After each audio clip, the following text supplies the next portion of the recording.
आपका ICIT online classes के channel में बहुत बहुत स्वागत है।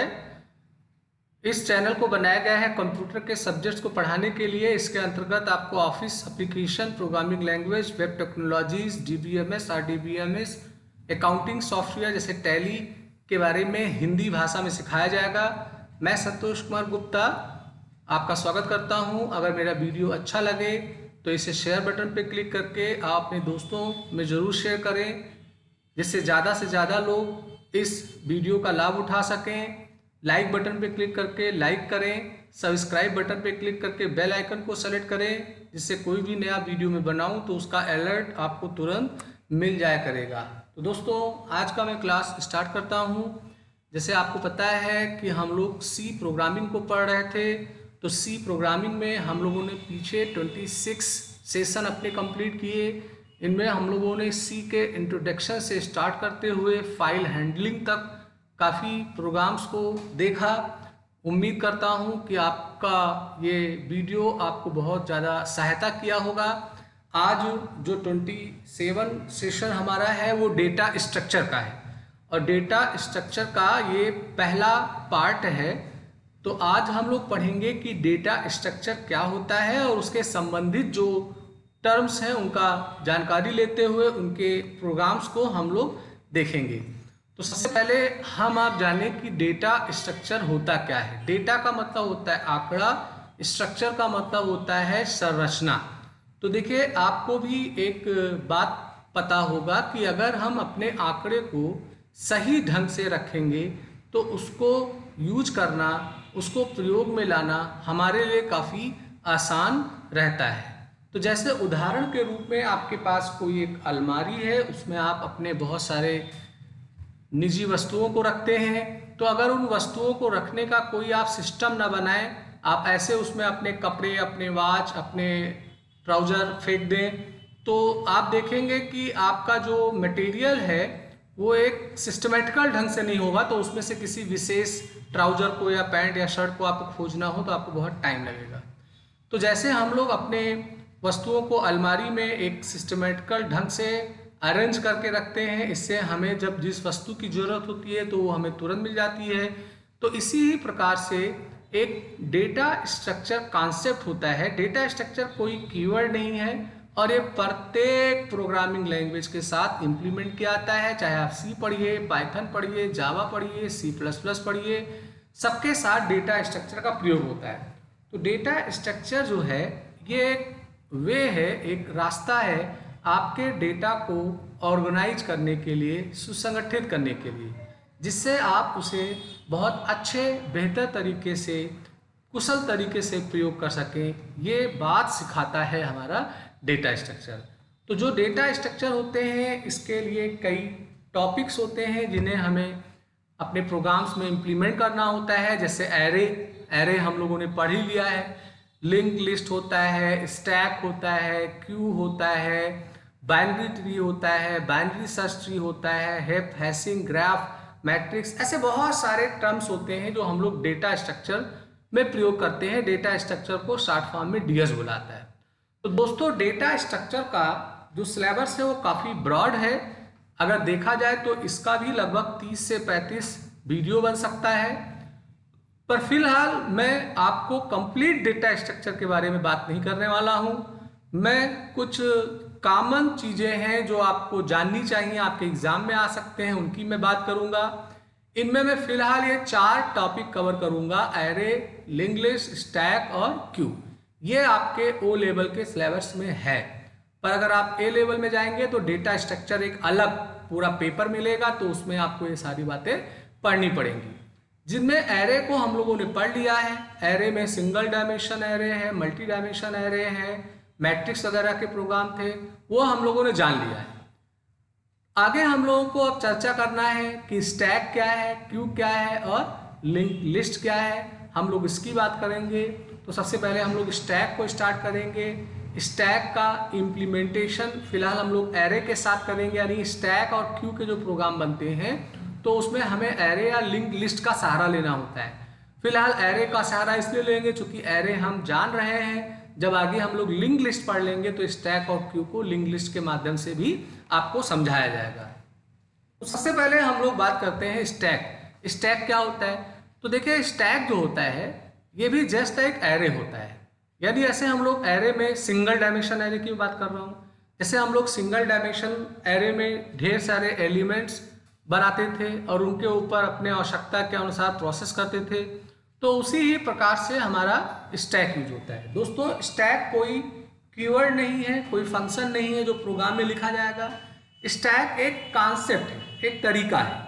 तो जो आप एरे के प्रोग्राम बना रहे थे, अगर आप उस प्रोग्राम में ऐसा कुछ रिस्ट्रिक्शन रूल बना दें कि जो लास्ट में डेटा आपने डाला है वही ही पहले आपको निकले, तो वो स्टैक का कॉन्सेप्ट होता है। तो स्टैक हमें ये सिखाता है कि जब आप ढेर सारे आइटम रखेंगे तो आइटम को 1 बाय 1 रखते चले जाएंगे, पर अगर हमें आइटम को निकालना होगा तो इसका रूल ये है कि जो ऊपर सबसे होगा, टॉप पे होगा, हम उसे ही निकालेंगे। इसका एक रियल एग्जांपल आप ले सकते हैं, जैसे प्लेट जिसमें हम लोग खाना खाते हैं। तो मान लेते हैं आपके पास 10 प्लेटें हैं, आपको उन्हें रखना है, तो आपने 1 प्लेट रखा, 2 प्लेट रखा, 3 प्लेट रखा, ऐसे 10 प्लेट को रख दिया। तो अगर किसी को खाना होता है तो वो पहला वाला प्लेट जो नीचे रखा है उसे नहीं निकालता है। निकालने को जबरदस्ती निकाल ले वो अलग बात है, पर सही तरीका है कि जो 10वां जो टॉप पे है वो पहले निकलेगा, फिर 9वां निकलेगा। तो इस क्रिया को हम लोग लीफो या फिलो बोलते हैं। लीफो का मतलब लास्ट इन फर्स्ट आउट, फिलो का मतलब फर्स्ट इन लास्ट आउट।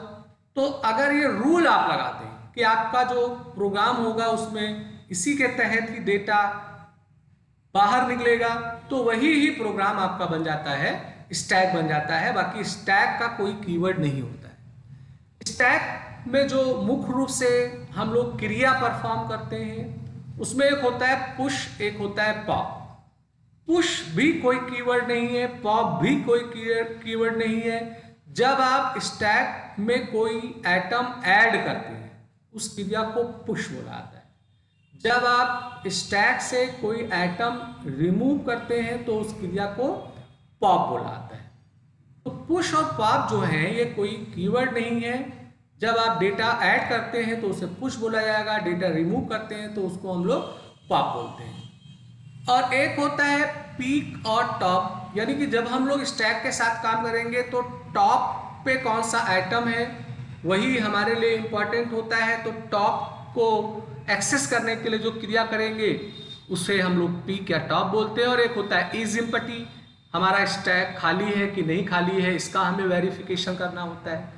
तो ये जो 4 ऑपरेशन है ये हमें स्टैक के ऊपर करना होता है, जो हम आगे प्रोग्राम में देखेंगे।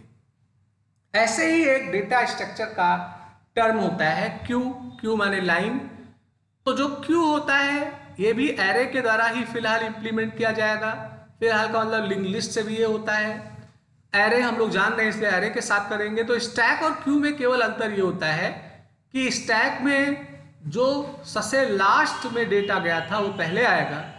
क्यू में क्या होता है, फर्स्ट इन फर्स्ट आउट। जैसे किसी बैंक में आप जाओ तो कई क्लाइंट पैसा निकालने के लिए लाइन लगाते हैं, तो जो पहले क्लाइंट आता है वही ही विंडो पे पहले जाएगा और पैसा निकालेगा।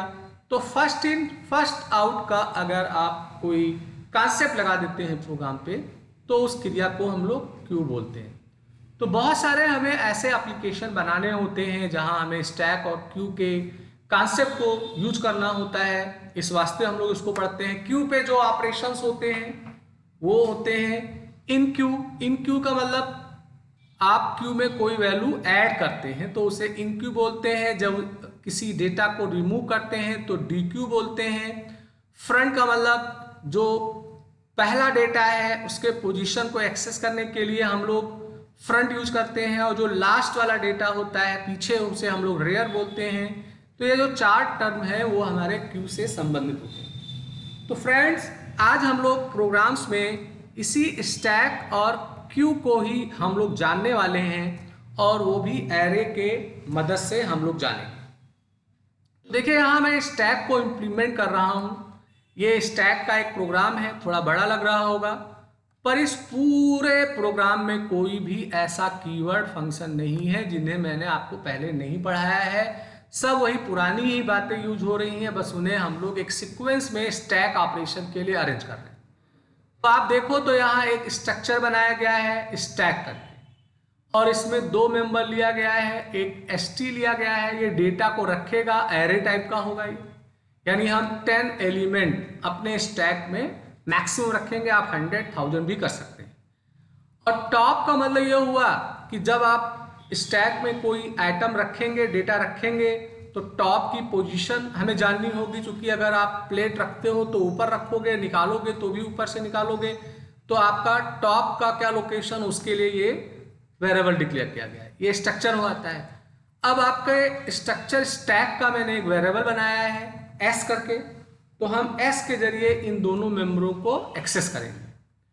हमने यहाँ पे 3 फंक्शन डिक्लेयर किया है। पुश, पुश का मतलब स्टैक में कोई डेटा ऐड करना, ये रिटर्न टाइप का नहीं होगा और इसका आर्गूमेंट भी नहीं होगा। पॉप का मतलब होता है जब हम लोग स्टैक से कोई वैल्यू रिमूव करेंगे, ये रिटर्न टाइप का होगा, क्योंकि जो वैल्यू रिमूव हो रही होगी उसे हमें दर्शाना होगा, पाना होगा, ये कोई वैल्यू ले नहीं जाएगा। डिस्प्ले यानी हमारी जरूरत तब होगी कि स्टैक में क्या आइटम है देखा जाए, तो उसके लिए हम लोगों ने डिस्प्ले लिया है। और यहाँ मैंने एक ऑप्शन के लिए ओपी वेरिएबल लिया है। ओपी वेरिएबल का उद्देश्य ये है कि आगे चल के मैं इंप्लीमेंट करूंगा इसे, और अगर आप देख पा रहे होंगे तो ये सारे वेरिएबल और स्ट्रक्चर का डिक्लेरेशन मेन फंक्शन के ऊपर किया गया है। तो जब आप किसी फंक्शन, स्ट्रक्चर, वेरिएबल का डिक्लेरेशन मेन के ऊपर करते हैं तो इस क्रिया को ग्लोबल डिक्लेरेशन बोला जाता है। ग्लोबल इसलिए डिक्लेयर किया गया है क्योंकि इनकी आवश्यकता हमें मेन फंक्शन में भी पड़ेगी, इन वेरिएबलों की, इन स्ट्रक्चर की, और इन फंक्शनों में भी पड़ेगी, इसलिए इसका ग्लोबल डिक्लेरेशन करना ही होगा। स्क्रीन को यहाँ पे मैंने क्लियर किया है, क्योंकि अभी हमारा स्टैक एम्प्टी है, तो टॉप की वैल्यू मैंने -1 कर दी है, क्योंकि कोई डेटा इसमें नहीं रखा गया है।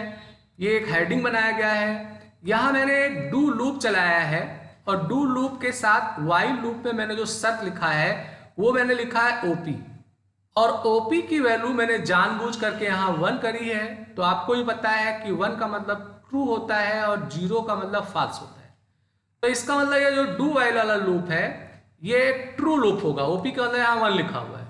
तो जब हम ओपी की वैल्यू 0 देंगे, माने फॉल्स करेंगे, तभी ही ये लूप से बाहर आएगा। ये मैंने एक लूप बनाया।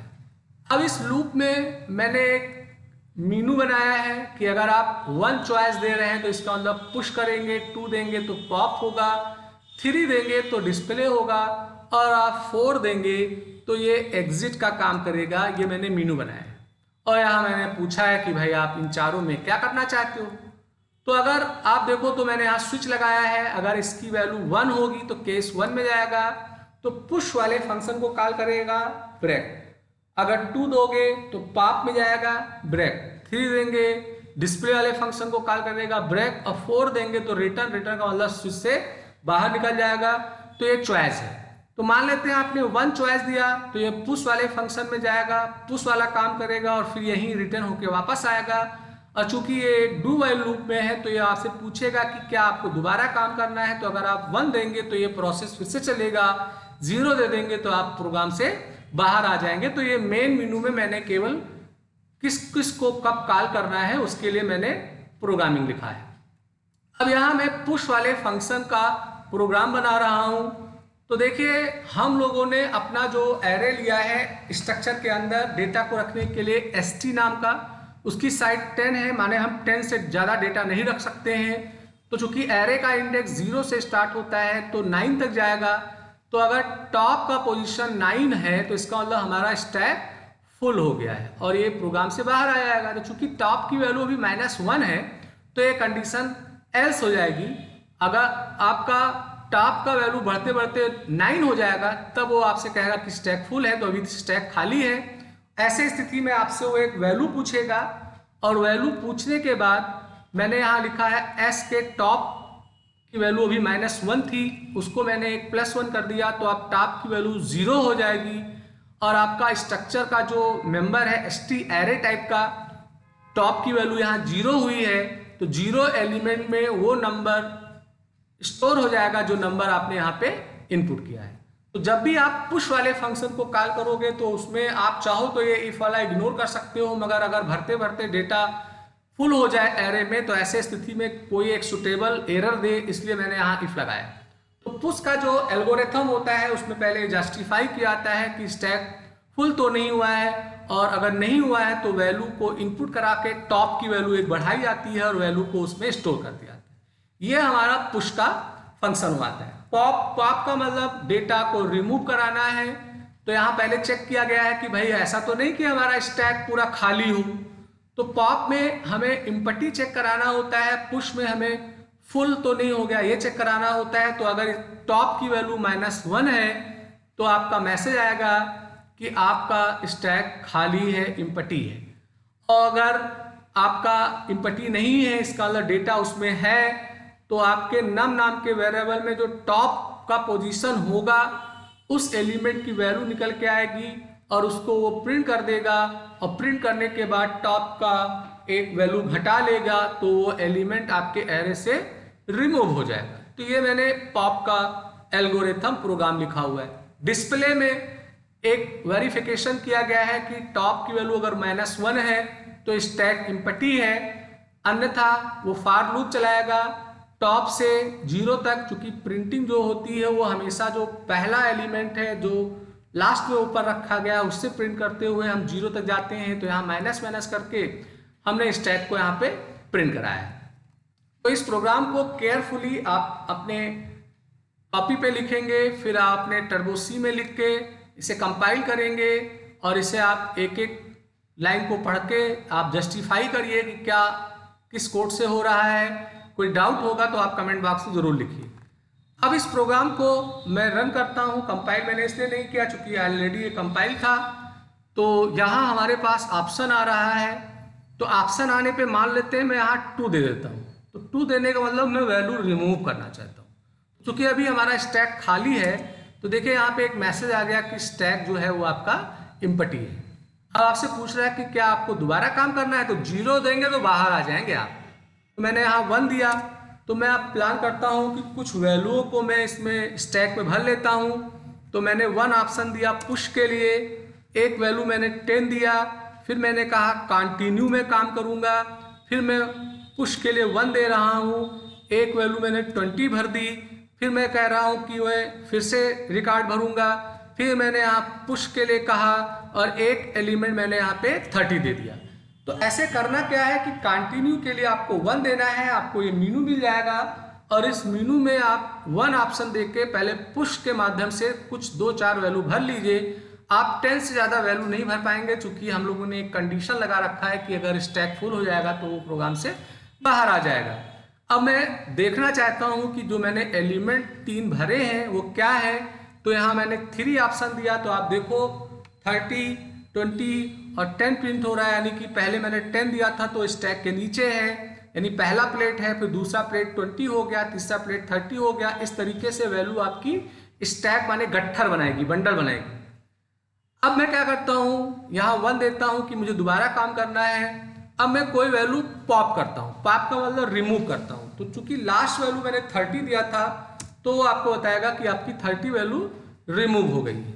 अगर आप जस्टिफाई करना चाहते हैं तो यहाँ दिख भी रहा है कि पॉप्ड एलिमेंट इज 30। आप 1 दे के कंटिन्यू करिए, डिस्प्ले में जाइए तो आपको वो 30 वाली वैल्यू नहीं दिखाएगा, जो 2 वैल्यू शेष रह गई है वो दिखाएगा। तो इस तरीके से आपको पुश के जरिए वैल्यू डालना होगा, पॉप के जरिए वैल्यू रिमूव करना होगा, डिस्प्ले के जरिए उस वैल्यू को देखना होगा। तो इस तरीके से आप 1 बाय 1 इस प्रोग्राम को चलाइएगा। फिर जब आपको लगेगा कि ये प्रोग्राम हमें नहीं एग्जीक्यूट करना है तो आप 0 दे दीजिएगा, तो आप प्रोग्राम से बाहर आ जाएंगे। तो दोस्तों ये एक प्रोग्राम था स्टैक का, जिसमें मैंने आपको बताया कि स्टैक की प्रोग्रामिंग एरे के जरिए कैसे होती है। अब आगे हम लोग लिंक लिस्ट पढ़ेंगे, तो लिंक लिस्ट के जरिए भी हम लोग स्टैक का इम्प्लीमेंटेशन करेंगे। देखिए एरे जो होता है ये स्टैटिक होता है। स्टैटिक का मतलब इसकी साइज निर्धारित होती है। ऐसे यहाँ मैंने 10 दे दिया तो 10 से मैं ज़्यादा एलिमेंट नहीं रख पाऊंगा। पर अगर आप चाहते हैं कि मैं इसको डायनेमिक कर दूं, माने कोई साइज निर्धारित ना करूं, मैं जितनी वैल्यू देता रहूं वो लेता रहे, तो ऐसे ही स्थिति में एरे के अल्टरनेट उसके जगह हम लोग यूज करते हैं लिंक लिस्ट, यही केवल अंतर होता है एरे और लिंक लिस्ट में। तो ये एक प्रोग्राम था, मैंने आपको दिखाया। अब मैंने एक प्रोग्राम क्यू का भी बना रखा है, तो उस क्यू वाले प्रोग्राम को भी हम लोग देख लेते हैं कि कैसे वो काम करेगा। तो अगर आप देखें तो ये क्यू का प्रोग्राम है, इसमें भी मैंने पहले डिक्लेरेशन किया है। आप देखो यहाँ एक नया मैंने आपके सामने कीवर्ड यूज किया है, डिफाइन। डिफाइन माइक्रो कहलाता है। जैसे यहाँ डिफाइन लिखा हुआ है, मैक्स लिखा हुआ है, 50 लिखा हुआ है, तो इसका मतलब मैक्स एक आइडेंटिफायर है। मैक्स को मैं जहाँ यूज करूंगा इसका मतलब वो 50 उठाएगा। तो सीधे यहाँ चाहे आप 50 लिख सकते थे, या एक माइक्रो मैंने बना लिया, उसका भी यूज हो रहा है। इंसर्ट फंक्शन का डिक्लेरेशन हुआ है, डिलीट का हुआ है, डिस्प्ले का हुआ है, एक एरे का डिक्लेरेशन हुआ है जिसकी साइज 50 है। अभी चूंकि क्यू लाइन खाली है तो रियर माने पीछे से कोई नहीं है और आगे से कोई नहीं है, इसलिए -1 किया गया है। अब यहाँ पर एक लूप लगाया गया है while 1 का मतलब ट्रू लूप है। इससे आप बाहर तब निकलोगे जब आप इसे फॉल्स करोगे, या एक कीवर्ड होता है एग्जिट, ये जब एग्जीक्यूट होगा तब आप इससे बाहर आओगे, और एग्जिट के लिए stdlib.h लगाया जाता है। यहाँ मैंने 4 मेनू बनाया है। 1 का मतलब इंसर्ट, 2 का मतलब डिलीट, 3 का मतलब डिस्प्ले, 4 का मतलब बाहर निकलना। यहाँ मैंने चॉइस पूछा है, चॉइस के बाद स्विच लगा दिया है। केस 1 में इंसर्ट, केस 2 में डिलीट फंक्शन को, केस 3 में डिस्प्ले को, 4 का मतलब बाहर निकलने के लिए एग्जिट मैंने लिखा है। चॉइस गलत देंगे तो इसका मतलब रॉन्ग चॉइस हो जाएगा। अब यहाँ पर इंसर्ट का ये एल्गोरिथम लिखा हुआ है, तो पहले ये चेक करना है कि हमारा लाइन फुल तो नहीं हो गया, क्योंकि साइज इसकी 50 थी। तो अगर रियर का मतलब पीछे, लाइन का पीछे, इसकी वैल्यू फिलहाल -1 है। अगर वो आपके एरे के साइज के बराबर हो जाए, -1 इसलिए लिखा गया है क्योंकि 50 साइज है तो 0 से 49 तक वैल्यू भरेंगे। तो अगर रियर आपका मैक्स के इक्वल हो जाए तो इसका मतलब ओवरफ्लो है, और अगर ऐसा नहीं है तो वो फ्रंट की एक वैल्यू चेक करेगा कि फ्रंट -1 तो नहीं है। अगर -1 है तो वो फ्रंट की वैल्यू 0 कर लेगा और आपसे एक वैल्यू इनपुट के लिए पूछेगा, और रियर एक बढ़ जाएगा, और बढ़ने के बाद एरे वाले एलिमेंट में वो डेटा यहाँ पर ऐड कर दिया गया है। तो ये आपका इंसर्ट का एल्गोरिथम हो जाता है। डिलीट में चेक करना है कि हमारा ऐसा तो नहीं कि लाइन ही ना बना हो, तो फ्रंट की वैल्यू अगर -1 है तो बता देगा अंडरफ्लो। अंडरफ्लो का मतलब इम्पटी, खाली है। तो चूंकि एक बार भी अगर आपने डेटा डाला होगा तो फ्रंट की वैल्यू 0 हो जाएगी। ऐसे स्थिति में कंडीशन एल्स हो जाएगा। तो यहाँ पर फ्रंट की वैल्यू जो है उसको डिस्प्ले कराई गई है, और फ्रंट को एक बढ़ा दिया गया है। चूंकि आगे वाला व्यक्ति जो था वो लाइन से अब आगे निकल गया तो फ्रंट एक बढ़ जाएगा। तो जितनी वैल्यू निकलती रहेगी, ये फर्स्ट इन फर्स्ट आउट वाला कॉन्सेप्ट है, तो फ्रंट की वैल्यू एक बढ़ती रहेगी। और ये हमारा डिस्प्ले का कॉन्सेप्ट है। इसमें पहले हमारा क्यू इम्पटी तो नहीं है, उसको जस्टिफाई किया गया है, और ये लूप चला के फ्रंट से लेके रियर तक आपके एरे के वैल्यू को प्रिंट कर लिया गया है। तो अब आप इस प्रोग्राम को जब रन करेंगे तो रन करने पे आपसे पहले पूछेगा इंसर्ट करना है कि डिलीट करना है कि डिस्प्ले। तो अभी फिलहाल तो ये खाली है, तो चलो इंसर्ट कर लेते हैं। तो 1 दिया यहाँ पे, insert the element in Q. मान लो मैं दे देता हूँ यहाँ पर 100। अभी फिर 1 दिया मैंने, यहाँ मैं दे देता हूँ 200, फिर 1 दे देता हूँ, यहाँ लिख देता हूँ 300। अब इसे डिस्प्ले करके देख लेता हूँ, तो देखिए 100, 200, 300। इसमें क्या हो रहा है कि जो पहले आया था वो पहले खड़ा है, स्टैक में जो पहले आया था वो पीछे खड़ा था। तो यहाँ 100 को मैंने पहले डाला था, इसलिए 100 आ रहा है, 200 आ रहा है, 300 आ रहा है। अब मैं डिलीट करूंगा तो 100 डिलीट होगा, क्योंकि जो फर्स्ट इन हुआ था वो फर्स्ट आउट के कॉन्सेप्ट पे जाएगा। तो यहाँ मैं डिलीट करता हूँ, तो डिलीट करने पे देखिए वो 100 बता रहा है कि 100 डिलीट हो गया है। अब अगर आप इसे डिस्प्ले करके देखेंगे तो 200 और 300 दिखाई देगा। दोस्तों ये एक कॉन्सेप्ट था जिसमें मैंने आपको क्यू को इम्प्लीमेंट करके बताया है। तो ये बहुत ही इम्पॉर्टेंट है। इसमें आपको स्टैक और क्यू के बारे में एरे के जरिए इम्प्लीमेंटेशन करके दिखाया गया है। कल के वीडियो में मैं आपको आगे जो डेटा स्ट्रक्चर है उसके बारे में बताऊंगा। आगे जो डेटा स्ट्रक्चर है वो लिंक लिस्ट का है, तो कल का सेशन जो होगा वो लिंक लिस्ट का होगा। और एक सेशन हमारा लिंक लिस्ट के साथ स्टैक और क्यू का होगा और ये डेटा स्ट्रक्चर वाला कॉन्सेप्ट फिनिश हो जाएगा। तो दोस्तों अगर आप मेरा वीडियो आपको पसंद आया हो तो आप इसे ज़रूर लाइक करिए और सब्सक्राइब बटन पर क्लिक करके बेल आइकन को जरूर सेलेक्ट करिए, जिससे मैं कोई नया वीडियो बनाऊं तो आपको उसका अलर्ट तुरंत मिल जाए। आपको मैं एक और खुशखबरी देना चाहता हूं कि जब ये 2 या 3 दिन के क्लास में हमारा डेटा स्ट्रक्चर सी वाला ख़त्म हो जाएगा तो मैं पाइथन का वीडियो ट्यूटोरियल बनाऊंगा और आप लोगों को वो शेयर करूंगा, तो आप without any fees Python language को भी पढ़ पाएंगे, जो आगे आपके भविष्य में बहुत ज़्यादा काम आएगा।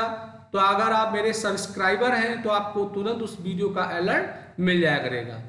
आपका दिन शुभ हो।